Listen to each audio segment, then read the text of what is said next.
اس لیے ہمارے سنی جنتی بھائی ہیں، ان کو آج وہ جذبہ ملے گا کہ ہر سنی سینہ کام کر کے چلے گا. کیوں؟ اس لیے کہ ہمارا مجدد بریلی کا تاجدار.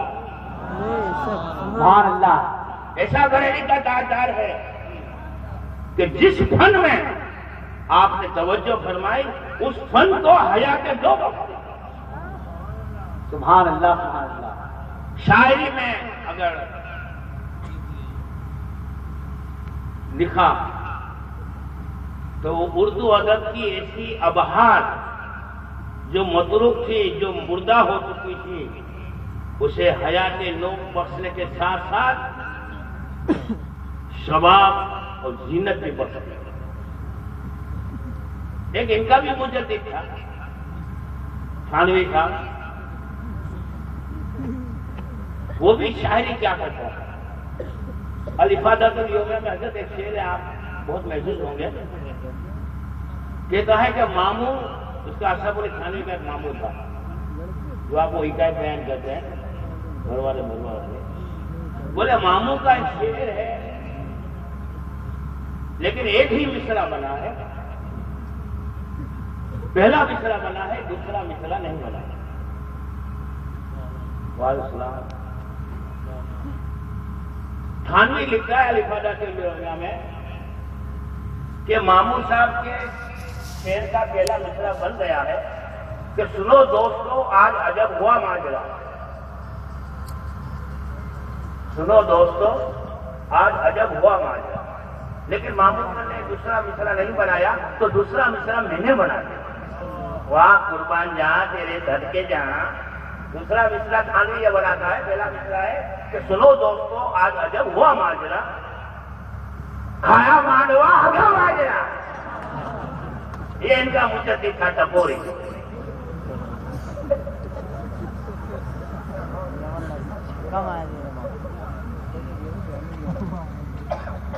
ابھی ہم نے ایک کتاب لکھی ہے حکیم وہابی دیوبندی تبلیغی جماعت کے حکیم الامت مولانا تھانوی کی علمی صلاحیت. اس میں ہم نے حوالے کم لکھے، حالانکہ ہم نے 72 حوالے اشرف علی تھانوی کی کتاب سے نکالے ہیں، اور ایسے حوالے ہیں کہ خود اشرف علی تھانوی اعتراف کرتا ہے کہ وہ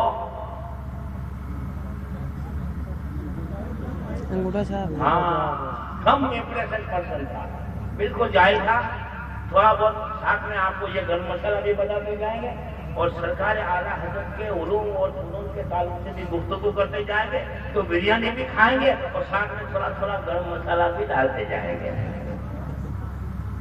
ایک بات ہمیشہ یاد رکھو کہ امام عشق و محبت سرکار اعلیٰ حضرت کا کلام ایسا جامع اور معنی کلام ہے، اور سب سے بڑی خوبی یہ ہے کہ اس میں عشق رسول کی وہ صداقت ہے کہ شعر کا مطلب نہ سمجھنے والا بھی اعلیٰ حضرت کا شعر سن کر جھومتا ضرور. یہی تو اعلیٰ حضرت کے عشق کے صداقت کی سب سے بڑی دلیل. دوسری بات یہ ہے کہ اعلیٰ حضرت کا جو شعر ہوتا ہے یا تو قرآن مجید کی کسی آیت کا ترجمہ ہوتا ہے یا کسی حدیث کا مفہوم ہوتا ہے. اب اعلیٰ حضرت کی مشہور نعت ہے سرتاب قدم ہے شہ سلطان زمن کو. اس نعت میں شعر یہ ہے کہ واللہ جو مل جائے میرے گل کا پسینہ. کیا بات ہے. واللہ جو مل جائے میرے گل کا پسینہ، مانگے نہ کبھی عطر نہ پھر چاہے دلہن کو. سبحان اللہ. یہ صنعت تلمیح کا شعر، اور اردو ادب میں صنعت تلمیح اس صنعت کو کہتے ہیں کہ گزشتہ زمانے کا کوئی واقعہ شاعر ایک شعر میں بنا دے، ایک شعر میں بتا دے. اعلیٰ حضرت رضی اللہ تعالیٰ عنہ نے بھی اپنے اس شعر میں حدیث کا ایک واقعہ روایت فرمایا. وہ واقعہ میں بہت ہی اختصار کے ساتھ بیان کروں گا.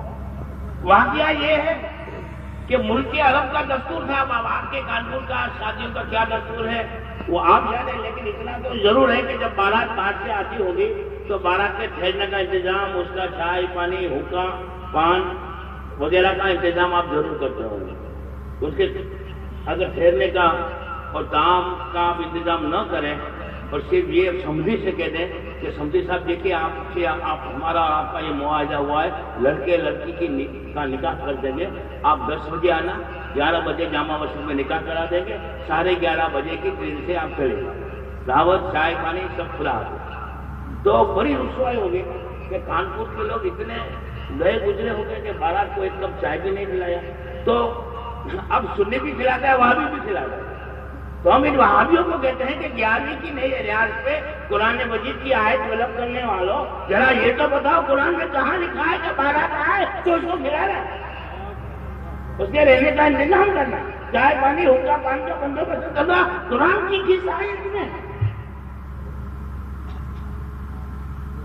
تو اس زمانے میں دستور تھا کہ اگر کسی کی لڑکی کی یا بیٹی کی یا بہن کی شادی ہوتی تھی تو دلہن پہ اتنا عطر ڈالا جاتا تھا کہ دلہن کو بکے عطر بنا دیتے، اور اگر کوئی شخص اپنی بیٹی یا بہن کی شادی کرے اور اس کو خوشبوؤں سے نہ رچا سکے تو سماج میں بدنامی ہوتی تھی کہ کیسا مفلس ہے، بٹیا کی یا بہن کی شادی کی لیکن تھوڑا عطر بھی نہیں ڈال سکتا۔